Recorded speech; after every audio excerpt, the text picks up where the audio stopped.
जिन जिनालयों में पूज्य दिगंबर साधु त्यागी व्यक्ति आदि नहीं होते हैं, तो वहां शांति धारा पढ़ने वाले की क्या योग्यता होना चाहिए जो शांति धारा कराते हैं? पढ़ने की कोई योग्यता नहीं होती। पढ़ने वाला व्यक्ति कोई भी हो सकता। मान लो तुम पढ़ के नहीं जानते हो, कोई अजैन व्यक्ति खड़ा है तो पढ़वा लो उससे।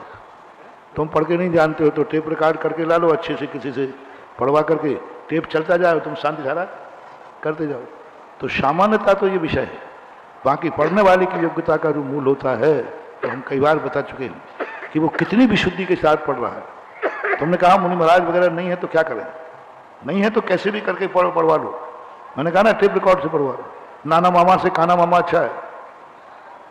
हाँ, क्या करें?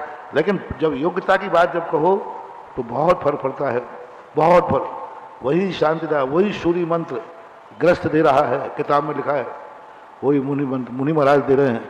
मुनि महाराज के मुख से देने से वो प्रतिष्ठित हो जाती है, और गृहस्थ देता है तो प्रतिष्ठा नहीं होती। मंत्र तो वही है। वही भक्तांबर पाठ लोग पढ़ते हैं, वही भक्तांबर पूज्य वर्मानतुंग आचार्य महाराज ने पढ़ा। भक्तांबर कोई दूसरा था कि वही था?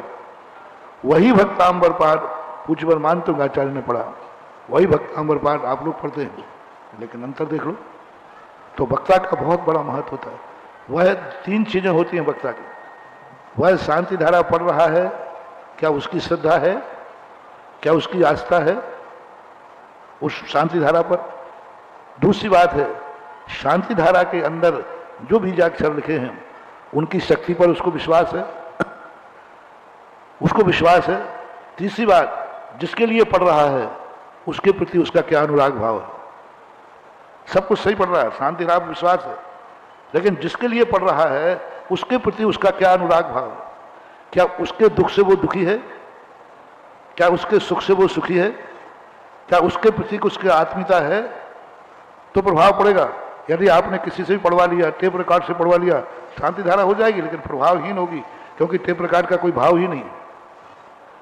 आज सारे सगुन खत्म हो रहे हैं। आज पहले जो उनका वो डीजी चलता है ना, वो कान फोड़, क्या बोलते हो, डीजे डीजे डीजे, कुछ नहीं, कोई भाव नहीं। वो तो एक कमरे में बैठकर कैसेट बनाई गई है।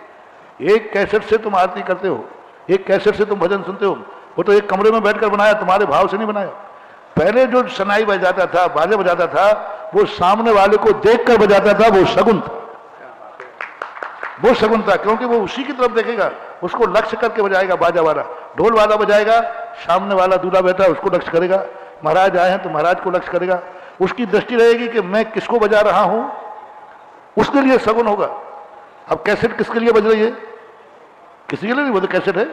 इसलिए कोई मांगलिकपना समाप्त हो गया। आजकल जितने ये डीजे चल रहे हैं, कान फोड़ डीजे हैं, शगुन कुछ भी नहीं होने वाला। इससे तो अच्छा है कि एक छोटा सा ढोलक वाला बुलवा लो, वो शगुन होगा, क्योंकि वो आपके लिए आएगा और बजाएगा तो आपके लिए ही बजाएगा। ऐसे ही शांति धारा है। कोई भी क्रिया करते समय वो क्या तुम्हारे प्रति अटैचमेंट है, क्या तुम्हारे प्रति उसका अनुराग भाव है, क्या वो तुम्हारे दुख से दुखी है, क्या वो तुम्हें सुखी देखना चाहता है, ये पॉइंट होना चाहिए पढ़ने वाले की अपेक्षा। पढ़ने वाली ये कहलाती है स्वयं की एनर्जी। पढ़ने वाला एनर्जी शांति धारा में देता है। शांति धारा में एनर्जी कम है, पढ़ने वाले की एनर्जी मिल जाए तो शांति धारा की एनर्जी अनंत है। वैसे स्वयं नहीं है, स्वयं में साइलेंट है, लेकिन पढ़ने वाले की एनर्जी मिल जाती है तो फिर उसकी ताकत बढ़ जाती है। ये कोई सारी दुनिया मूर्ख नहीं है। 1100 रुपया में शांति धारा होती है, और महाराज को बुला लिया तो पट्टा को लाखों लगते हैं। वो तो ये कहे भैया हम महाराज को मत बुलाओ, हम तो सस्ती करना चाहते। वो कहता महाराज को बुला दो, हम तो महंगी करना चाहते। क्यों? जो चीज बिना महाराज के सस्ती मिल रही है। रामटेक की बात मैंने सुनाई थी एक बार। शांति धारा की बोली नहीं बढ़ रही, मुश्किल से 1100 या 11,000 की बोली थी। तो एक ने कहा महाराज जी आप तो शांति धारा के बहुत वो हैं, आप कुछ ऐसा मंत्र करो ना। जैसे उसको मालूम, उसने ऐसे कह रहा था जैसे बोली मैं बढ़वाता हूँ, जादू फेंक दो फू। तो बोले महाराज जी बोली नहीं बढ़ रही है। तो बोले मैं क्या करूं? नहीं आप बोली बढ़ाइए। एक तरीका है, एक तरीका। अभी बोली ऐसी बढ़ेगी कुछ पूछो मत। क्या? मैंने कि आचार्य से यदि पढ़ने की हाँ कह दे मैं तो बोले कौन कहे, आचार्य से कौन कहे? तो मैंने कि चलो मैं ही कहता हूँ। तो मैं स्टेज पर बैठकर आचार्य आचार्य से हमें शांति धारा पढ़ते हैं, एक बार आप पढ़ लो कि सही है कि गलत है। अब सीधा तो दे नहीं सकते हम उनको आदेश, वो तो गुरु जी है। महाराज जी आप पढ़ लो एक बार इसको, सही है गलत, और आज आपके मुख से हम लोगों को सुनने का भाव है। राजा कहते नहीं नहीं मैं नहीं पढ़ता, मैंने एक बार सुना दो ना हम लोगों को। राजा अच्छा ठीक है रख दो। और फिर मैंने धीरे से मांग सुना, मैंने बोलो कि आचार्य जी आज शांति धारा पढ़ेंगे। सीधी बोली 10 लाख पे, सीधी बोली 10 लाख पे। अब बताओ कहाँ 10-11 हजार और कहाँ शांति धारा हुई है कि नहीं? किसका अंतर आ गया? वक्ता की एनर्जी, कौन पढ़ रहा है, पढ़ने वाले की ताकत क्या है, उसके अनुसार मंत्रों में शक्ति आती है।